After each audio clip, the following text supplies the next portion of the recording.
Welcome to my YouTube channel literature and life. दोस्तों, आप सबका मेरे यूट्यूब चैनल लिटरेचर और लाइफ पर स्वागत है। आज इस वीडियो में मैं आपके लिए लेके आया हूँ एक great Victorian poet and critic Matthew Arnold के द्वारा लिखी गई उस समय के कॉन्टेम्प्रेरी वर्ल्ड के सोशल इवल्स को डिपिक्ट करती हुई पोइम डावर बीच का एग्जामिनेशन पॉइंट ऑफ व्यू से एक बहुत ही इम्पॉर्टेंट लॉन्ग क्वेश्चन। इससे पहले कि हम लोग अपने क्वेश्चन को समझने की कोशिश करें, थोड़ा सा हम लोग पोइट के बारे में जान लें। Matthew Arnold 24 December 1822 to 15th April 1808 was an English poet and cultural critic who worked as an inspector of schools. Matthew Arnold, जिनका कि बर्थ टाइम पीरियड ये माना जाता है, लाइफ स्पैन ये माना जाता है 24 दिसंबर 1822 से 15 अप्रैल 1888, वो एक इंग्लिश पोइट थे जिन्होंने एक कल्चरल क्रिटिक भी थे और जिन्होंने स्कूल इंस्पेक्टर के तौर पे भी काफ़ी लंबे समय तक काम किया। He was the son of Thomas Arnold, the celebrated headmaster of Rugby school. उनके पिता जो थे वो एक उस समय के फेमस स्कूल रग्बी स्कूल के हेडमास्टर थे और एक बहुत ही फेमस पर्सनालिटी थे। And brother to both Tom Arnold, literary professor, and William Delafield Arnold, novelist and colonial administrator. और उनके दोनों भाई टॉम आर्नोल्ड जो कि एक लिटरेरी प्रोफेसर था और विलियम डेलाफील्ड आर्नोल्ड जो कि एक नॉवलिस्ट और लिटरेरी एडमिनिस्ट्रेटर थे। तो उनकी पूरी की पूरी जो फैमिली बैकग्राउंड है वो एक हाई प्रोफाइल एजुकेटेड और लिटरेचर से संबंध रखने वाली फैमिलीज में से है। Matthew Arnold has been characterized as a sage writer, a type of writer who chastises and instructs the reader on contemporary social issues. Matthew Arnold को एक संत लेखक के तौर पे भी माना जाता है जो कि अपने पाठकों को उस समय के सामाजिक बुराइयों के बारे में ज्ञान देता है और कोशिश करता है कि वो अपनी रचनाओं के ज़रिए उन सामाजिक बुराइयों से इंसानों को मुक्ति दिला सके। He was also an inspector of school for 35 year. उन्होंने एज एन स्कूल इंस्पेक्टर 35 साल तक काम किया। तो ये थी एक ब्रीफ सी इंट्रोडक्शन हमारी मैथ्यू आर्नोल्ड के बारे में, मैथ्यू आर्नोल्ड के बारे में। Let's move on to our main topic, that is Matthew Arnold's Dover Beach. Question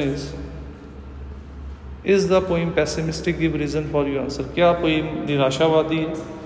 तो जैसे हम लोगों ने पोइम पढ़ी थी तो पोइम में हम लोगों ने देखा कि पोइट पहले बहुत खुश होता है, कुदरती खूबसूरती का आनंद उठा रहा है, डावर बीच के किनारे बैठा हुआ, अपनी वाइफ को भी आमंत्रित करता है वो भी उस कुदरती खूबसूरती को दिखाए। बट इसके बाद पोइम टोटली निराशा भरी कंडीशन में जाना शुरू हो जाती है। पोइट बताता है कि ग्रेटिंग ऑफ रोर्स, पेबल के आवाज़ों ने उसको दुनिया के दुख दर्दों का आभास दिलाया। फिर वो अपने आप को सोफोकल्स के साथ कंपेयर करता है। वो कहता है कि सोफोकल्स ने भी शायद ऐसा ही दुख भरा संगीत लहरों में महसूस किया होगा एजियन सी के, जिसने कि उसको भी ट्रेजिक पोइट बना दिया। फिर वो इस दुख दर्द का, मौजूदा दुनिया के दुख दर्द का कारण वो इंसानी लोगों का भगवान और अध्यात्म के ऊपर से विश्वास उठ जाने को मानता है। वो कहता है कि साइंस और टेक्नोलॉजी के एडवांसमेंट में हम लोग भगवान और अध्यात्म से विश्वास खो चुके हैं जो इस दुख दर्द का कारण है। और वो चाहता है कि अगर हम लोग चाहते हैं कि हमारी बुराइयां हमारे अंदर से ख़त्म हो जाए तो और हमारे भगवान और अध्यात्म के ऊपर विश्वास कम होने के कारण हमारे अंदर की जो इवल साइड जो बाहर आई है वो ख़त्म हो जाए, तो उसके लिए एकमात्र रास्ता यही है कि हम लोग अपने खो चुके विश्वास को दोबारा से हासिल कर ले। तो हम लोग देख सकते हैं कि यहाँ तक पोइम फिर वो ये भी कहता है ये दुनिया एक ऐसी अंधेरी बैटल फील्ड है बन चुकी है जो दूर से तो बहुत खूबसूरत लगती है, बट जब हम लोग नज़दीक से देखते हैं तो इस दुनिया में हम लोगों को कहीं पे भी प्यार, खुशी, अपनापन, संतुष्टि नहीं मिलती, बल्कि हर तरफ दुख, दर्द, नफ़रत, जेलसी, ईगो, ऐसी बुरी भावनाएं की नज़र ही आती है। ये दुनिया एक ऐसे अंधेरे बैटल फील्ड में बदल चुकी है जहाँ पे हम लोगों को सही और गलत का फ़र्क करना ही भूल चुका है। हम लोग अपने लालचों में इतने ज़्यादा ग्रस्त हो चुके हैं कि हम लोगों का विवेक, हमारा माइंड काम करना ही बंद कर चुका है। तो हम लोग देखते हैं कि पहले 4-5 लाइन्स के बाद पोइम टोटली पेसिमिस्टिक हो जाती है। तो हमें लगता है कि पोइम पेसिमिस्टिक है, बट जब पोइट ये कहता है कि ऐसी निराशा भरी कंडीशन में अगर कोई चीज़ उसको दिलासा दे रही है वो ये है कि वो और उसकी पत्नी अगर एक दूसरे के प्रति ईमानदार रहें तो वो इस दुनिया के लिए एग्ज़ाम्पल सेट कर सकते हैं कि इस मतलबी नफ़रत और बुराइयों से भरी दुनिया में भी उन लोगों ने सच्चा प्यार किया, सच्ची खुशी को महसूस किया, सच्चे प्यार को महसूस किया, सच्चा रिश्ता निभाया। तो ये कह सकते हैं कि चाहे पोइम का 80% हिस्सा, 90% हिस्सा निराशा से भरा था, बट अंत में वो अपने निजी एग्जाम्पल के ज़रिए आशा की एक किरण देता है और हम लोगों को एक उम्मीद देता है कि हम लोग मौजूदा हालातों से, मौजूदा दुनिया के हालातों को सुधारने में पूरे तरीके से सक्षम हैं। तो इसीलिए इस पोइम को हम लोग पैसिमिस्टिक नहीं, ऑप्टिमिस्टिक ही मानेंगे। The present poem Dover beach has been written by Matthew Arnold, one of the greatest poets of the Victorian age. तो ये पोइम विक्टोरियन एज के महान पोइट और क्रिटिक मैथ्यू आर्नोल्ड के द्वारा लिखी गई है। Most of his poem deal with the social evil of his time. उसकी ज़्यादातर जो कविताएं, रचनाएं हैं, जैसे कि मैंने पहले कहा कि उस समय के सामाजिक बुराइयों को उजागर करती हुई हैं। इस पोइम में भी उस समय के सामाजिक बुराइयों को दिखाया है कि लोगों का विश्वास कम हो जाना, एक दूसरे से प्रति नफरत होना, कहीं पे भी सच्चा प्यार का ना होना। तो उस समय की सामाजिक बुराइयों को दिखाती हुई उसकी कविताएं होती हैं और ये कविता भी बिल्कुल वैसी ही है।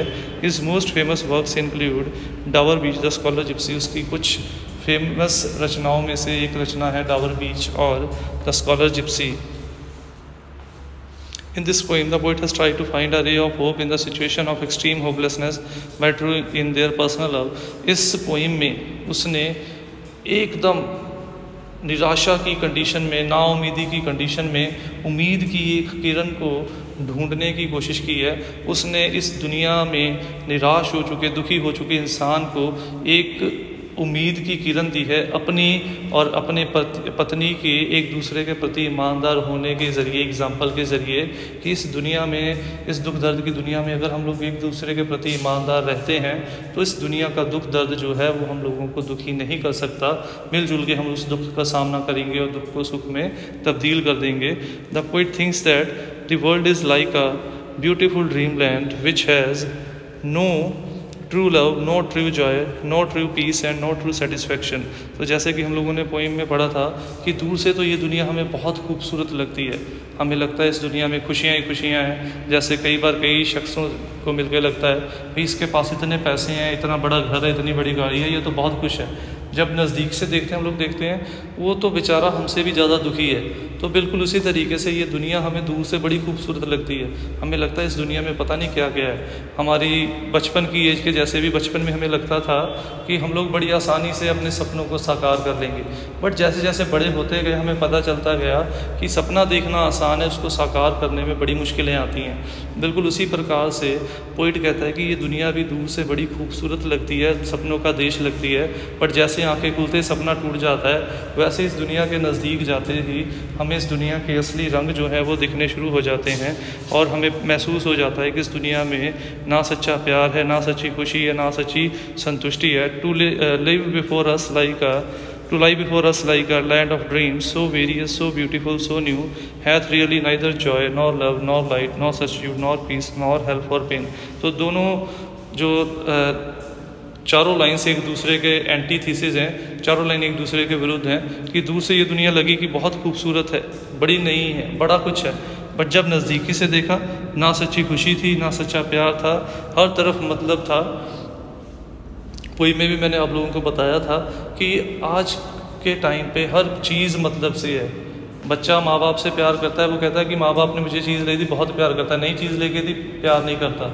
उसी प्रकार से तो हम लोग देख सकते हैं कि ऐसी दुनिया में जहाँ पे हर रिश्ता जो है वो मतलब के आधार पे आंकना शुरू हो गया है, तो उस दुनिया को हम लोग कैसे खूबसूरत, कैसे अच्छी और नहीं कह सकते हैं। तो यानी कि दूर से जो दुनिया खूबसूरत लगती है वो तो दुनिया दुख दर्द और उलझनों से भरी हुई है। The poet thinks that the modern world is like a dark battle field where we can not जज between our friends and enemy. वो कह रहे कि इनफैक्ट ये दुनिया की असलियत तो ये एक ऐसे अंधेरे जंग के मैदान में बदल चुकी है जहाँ पे हम लोगों को सही और गलत का फ़र्क करना ही भूल गया है, हमारा विवेक काम करना ही बंद चुका है। हम लोगों को पता ही नहीं चल रहा कौन हमारा दोस्त है, कौन हमारा दुश्मन है। We are here as on a darkling plain where ignorant armies clash by night.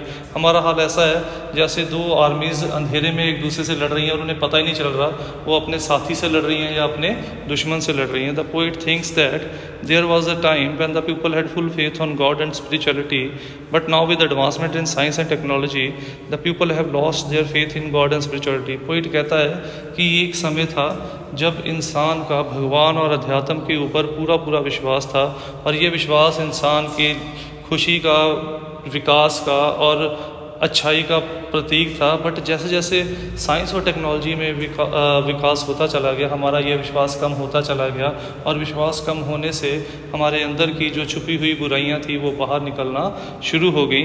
और इसीलिए पोइट इस चीज़ को आज की दुनिया के दुख दर्दों का कारण मानता है। The sea of faith was one too full at, तो वो भी यही कहता है लाइन्स में कि एक समय था इंसान का भगवान और अध्यात्म के ऊपर विश्वास इस समुंदर के जैसा भरा हुआ था, बट अब वो विश्वास कम हो चुका है साइंस और टेक्नोलॉजी के एडवांसमेंट के कारण। और यही कारण है आज की दुनिया का ज़्यादा दुखी होने का। According to the poet, this loss of faith is the main reason for the miseries and suffering of the modern world। और यही जो हमारा भगवान और अध्यात्म के ऊपर विश्वास कम हुआ है, यही हमारे आज की दुनिया के दुख दर्दों का मुख्य कारण भी है। In the state of pessimism the poet rise, तो यहाँ तक पोइम जो पूरी तरीके से निराशा से भर जाता है, बट तभी वो इस निराशा से अपने आप को आशा और उम्मीद की तरफ लेके जाने की कोशिश करता है। By true in their love towards his wife, जब वो अपने और अपनी वाइफ को प्रेरित करता है कि इस निराशा भरी कंडीशन में अगर कोई उम्मीद की किरण है तो वो उन दोनों का रिश्ता है एक दूसरे के प्रति। अगर वो एक दूसरे के प्रति ईमानदार रहते हैं तो इस दुनिया की निराशा, इस दुनिया के दुख दर्द उन्हें कभी तोड़ नहीं पाएंगे और वो दुनिया के लिए एग्जाम्पल सेट कर जाएंगे कि अगर हम लोग विश्वास एक दूसरे पे करते हैं तो सच्ची खुशी का आभास हो सकता है। उसी प्रकार से अगर हम लोग भगवान के ऊपर विश्वास करते हैं तो वाकई में हम लोग पूरी दुनिया को एक खुशहाल दुनिया बनाने में काबिल बन पाएंगे। Oh love, let us be true to one another. In the end, to conclude, we can say that the poem is optimistic as through his personal relation he wants to set an example for the rest of the world। तो अंत में हम यही मानेंगे कि ये कोई आशावादी है, अपनी एग्जाम्पल के ज़रिए वो दुनिया के सामने इस चीज़ को दिखाना चाहता है कि हम लोग चीज़ की शुरुआत एक से ही करते हैं, धीरे धीरे करके हम लोग काफ़िला बनता चला जाता है। उसी तरीके से वो कहता है आज अगर वो सच्चे रिश्ते को बनाते हैं तो लोग भी धीरे धीरे करके बुराइयों से आज़ाद होते चले जाएंगे और एक अच्छी दुनिया का हम लोग निर्माण करेंगे। He wants that with advancement in science and technology we must regain our lost faith in God and spirituality। वो कह रहा है कि जितना साइंस और टेक्नोलॉजी का विकास जरूरी है उतना ही हमारा भगवान और अध्यात्म के ऊपर खो चुके विश्वास को दोबारा हासिल करना ज़रूरी है, ताकि हम लोग अपने अंदर की बुराइयों को पनपने से रोक सकें, इस दुनिया को एक बेहतर दुनिया बना सके जहाँ पे हम सब लोग मिलजुल के प्यार से रह सके। तो ये थी हमारी आज की वीडियो। उम्मीद करता हूँ आपको वीडियो अच्छी लगी होगी। अगर वीडियो अच्छी लगी हो तो वीडियो को लाइक और कमेंट ज़रूर कीजिएगा और ऐसी वीडियोस के लिए चैनल को सब्सक्राइब कीजिए। नई वीडियोस की अपडेट के लिए बेल आइकन पर क्लिक कीजिए। Thanks for watching the video. Don't forget to subscribe my channel. Click on the bell icon to get the latest updates.